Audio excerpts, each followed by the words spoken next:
Relations internationales. Alors qu'est-ce que cette loi va changer concrètement? Est-ce qu'il s'agit d'un changement majeur en Israël? D'abord, cette loi, je vous rappelle, a été votée parce qu'Israël n'a pas de constitution écrite. Israël a des lois fondamentales. Et comme vous le savez, les constitutions, en général, font trois choses. Elles définissent l'identité de l'État, elles définissent la séparation des pouvoirs et protègent les droits des individus, les droits individuels.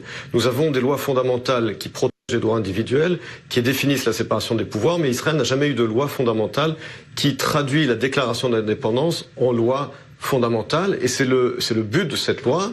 Et je rajoute également qu'il y a depuis 20 ans en Israël un activisme juridique de la Cour suprême qui fait qu'il y a de plus en plus de pourvois en cassation pour essayer d'annuler des lois de la Knesset. Et cette loi est là pour protéger justement, cette loi fondamentale est là pour protéger justement toutes les lois en Israël qui ont trait au fait qu'Israël est un État-nation. Alors une loi qui a été adoptée mais pourtant très critiquée. Quels sont les arguments de ceux qui la critiquent justement? Il n'y a aucun argument, je n'ai entendu aucun argument valable contre cette loi, je dois vous dire la vérité. Certains représentants arabes parlent d'apartheid. Mais c'est faux.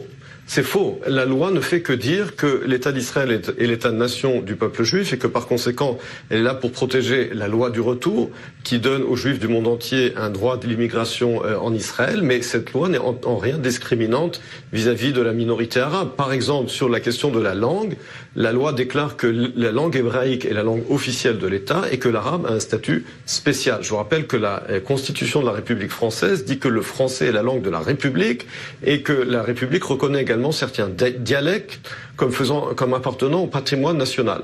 Par conséquent, cette loi ne discrimine aucunement vis-à-vis des minorités, dont la minorité arabe. Au contraire, elle donne à la langue arabe un statut spécial.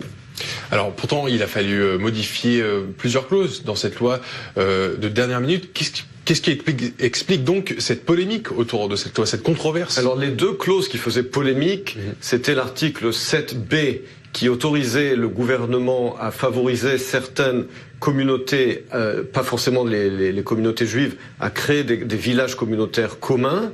Cela a été retiré.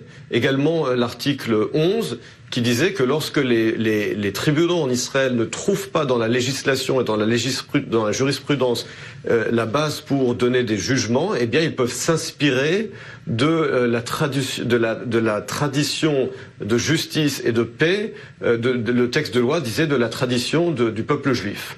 Alors cela a finalement été retiré. Ce sont les deux clauses qui étaient controversées. Elles ont finalement été retirées.